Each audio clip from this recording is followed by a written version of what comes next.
आप सभी लोगों का बहुत बहुत स्वागत है। आज आपके सामने दो बहुत बड़े दार्शनिक जो हैं वो उनके बारे में थोड़ा सा विवरण रखा जाएगा। यानी जर्मनी के हेगल हैं और भारतवर्ष के रामानुजाचार्य हैं। दोनों ही दार्शनिक विशिष्ट अद्वैतवादी विचारधारा के हैं, यानी एक ही प्रकार की विचारधारा है। अगर हम रामानुज के बारे में देखें तो इनका जन्म जो है वो 1017 ईस्वी में हुआ था, जबकि हेगल जो है वो 1770 ईस्वी में पैदा हुए थे। तो समय का बहुत अंतर है, लेकिन विचारधारा एक ही है। अगर हम रामानुज की बात देखें तो रामानुज ने जो शंकराचार्य की विचारधारा के विपरीत में जाते हुए कहीं न कहीं जगत को स्थायित्व प्रदान किया था, क्योंकि शंकराचार्य ने अद्वैतवाद में एकमात्र ब्रह्म की सत्ता को स्वीकार किया है और जो चित्त की सत्ता है, यानी जो जीवात्मा हम कह सकते हैं, उसका लय हो जाता है ब्रह्म में। यानी जो आत्मा है वो ब्रह्म का ही अंश है। ऐसे में जो जल जगत है, जो संसार दिखाई पड़ रहा है, वो मायाजन्य है, वास्तविक नहीं है, यानी प्रतिबिंबात्मक रूप में है और प्रतिबिंब जो है वास्तविक नहीं होता है। तो ऐसे में जगत को वास्तविकता देने के लिए रामानुज ने चित्त और अचित की सत्ता को भी स्वीकार किया है। यानी ईश्वर की सत्ता, चित्त की सत्ता, अचित की सत्ता, ये अनादि सत्ता है। हमेशा से ईश्वर की भी सत्ता है, चित्त की भी सत्ता है और अचित की भी सत्ता है। अंतर केवल इतना है कि चित्त और अचित विशेषण की तरीके से ईश्वर पर आश्रित होते हैं, ये विशेषण होते हैं, और ईश्वर की सत्ता विशेष की सत्ता है। तो विशेष और विशेषण की बात रामानुज भी करते हैं और हेगल भी विशेष और विशेषण की बात करते हैं, लेकिन बात में अंदाज में कहने का अलग अलग अंदाज है।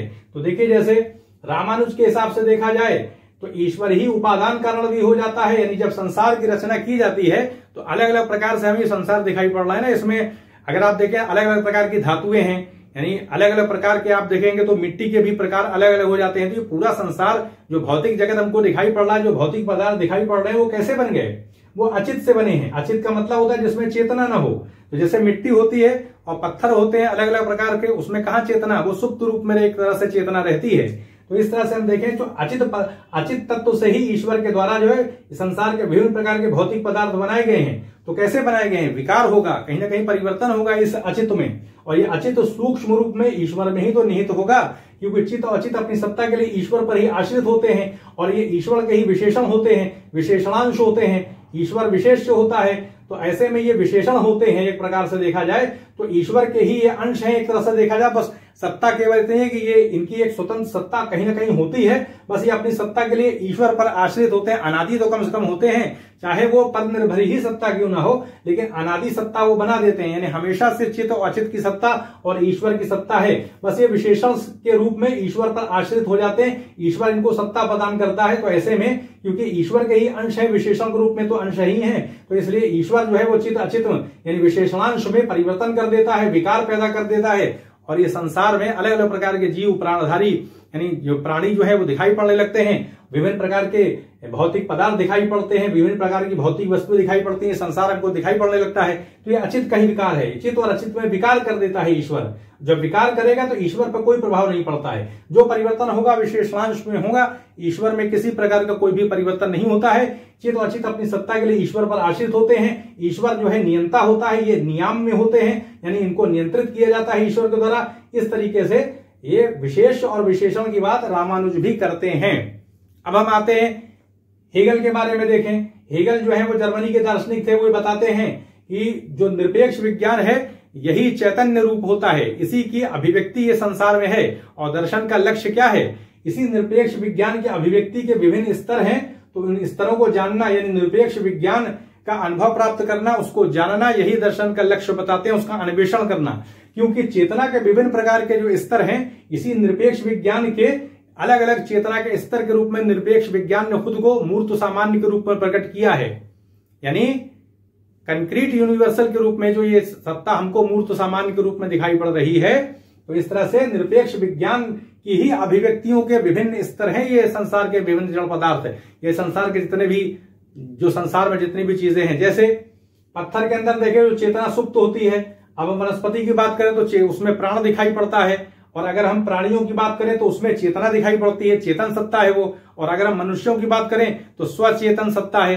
तो जो स्वचेतन सत्ता है वो पूर्ण सत्ता है, इंडिविजुअल फॉर्म है, समझ सकते हैं आप। निरपेक्ष विज्ञान का इंडिविजुअल रूप है वो।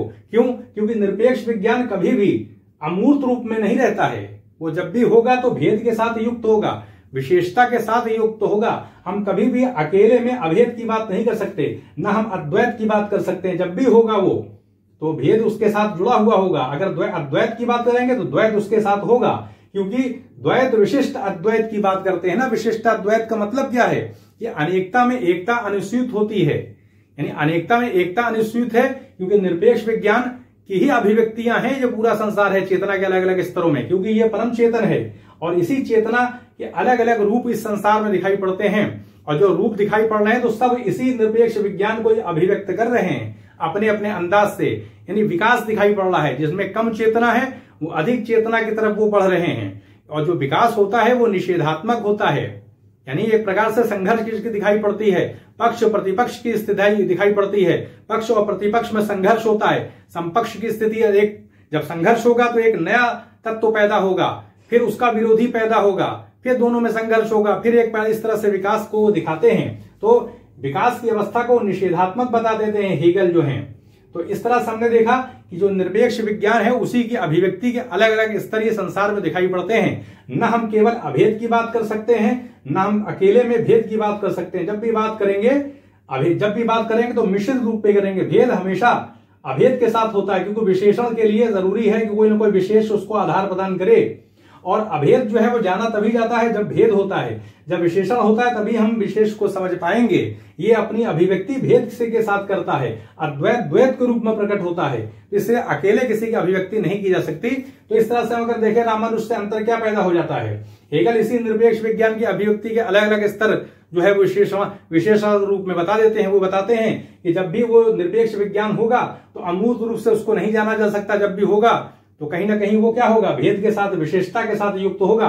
निर्विशेष की कोई बात उनके दर्शन में दिखाई नहीं पड़ती है, यानी सविशेष के रूप में ही हम जान सकते हैं। ये जो परम तत्व है जिसको निरपेक्ष विज्ञान उन्होंने कहा है, तो वो जो है वो अमूर्त रूप से विशुद्ध रूप से उसको जाना नहीं जा सकता। वो जब भी प्रकट होता है, जब भी रहता है, अगर हम उसकी बात कर रहे हैं तो उसके साथ भेद भी होगा, उसके साथ विशेषता भी होगी। और यही बात रामानुज भी देखिए कर रहे हैं कि वो ईश्वर की बात करते हैं, लेकिन चित्त और चित्त को ईश्वर पर आश्रित भी कर देते हैं, चित्त और चित्त को विशेषण बना देते हैं। और हेगल की अगर बात देखें तो जो निरपेक्ष विज्ञान है जब भी, तो वो कभी अमूर्त रूप से जाना नहीं जा सकता। उसके लिए जरूरी है कि विशेषता उसके साथ हो। वो जब भी प्रकट होगा तो विशेषता के साथ होगा। अगर हम निरपेक्ष विज्ञान की बात करेंगे तो उसके साथ भेद होगा ही होगा। यानी यहां भी विशेषण और विशेष की बात आ रही है। तो लेकिन अंतर सिर्फ इतना है कि चित्त और अचित्त और ईश्वर की तीन प्रकार की सत्ताओं को रामानुज स्वीकार कर लेते हैं, जबकि हेगल एक ही निरपेक्ष विज्ञान को मानते हैं और उसकी अभिव्यक्ति जो है वो विशेषण के रूप में, यानी वो हमेशा विशेषण से युक्त होकर के ही रहता है। तो इस तरह से विशेषण के साथ संयुक्त निरपेक्ष विज्ञान की बात वो करते हैं। सिर्फ विशुद्ध रूप से हम निरपेक्ष विज्ञान की बात नहीं कर सकते। वो जब भी होता है किसी न किसी विशेषता के साथ ही होता है, हमेशा होता है वो।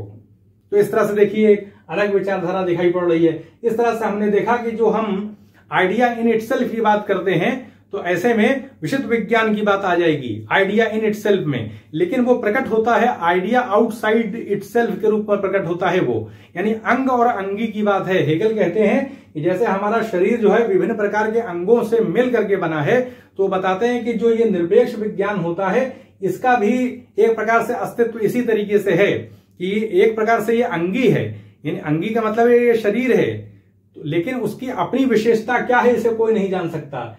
हम ये नहीं कह सकते कि घड़ी विभिन्न प्रकार के पुर्जों से मिलकर के घड़ी बन जाती है। तो हेगल कहते हैं कि ये बात सही है कि विभिन्न प्रकार के अंगों से मिलकर के अंगी बनता है, लेकिन जो अंगी की सत्ता है वो अंग से बहुत ऊपर है, बहुत विशिष्ट है। ये जो निरपेक्ष विज्ञान है इसकी वास्तविकता को कोई नहीं जान सकता, लेकिन ये जब भी प्रकट होता है मूर्त सामान्य के रूप में प्रकट होता है। ये संसार जो दिखाई पड़ रहा है इसी निरपेक्ष विज्ञान का मूर्त सामान्य के रूप में प्रकटीकरण है।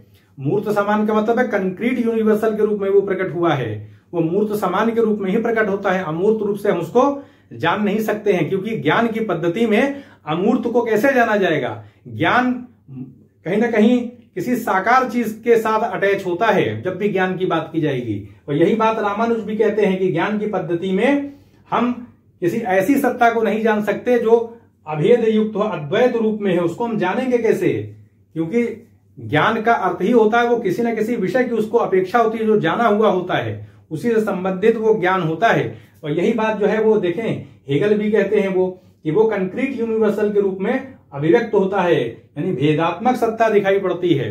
तो इस तरह से हमने दोनों ही दार्शनिकों की विचारधारा को देख लिया है। हो सकता है थोड़ा सा आपको इसमें आवाज थोड़ा धीमी मिले, क्योंकि जो फोन था मेरा वो बनने के लिए गया हुआ है, उसमें सैमसंग की सीरीज में प्रॉब्लम आ गई थी, तो उसको दिल्ली जो वहां का मेन सेंटर है वहां पे ले जाया गया।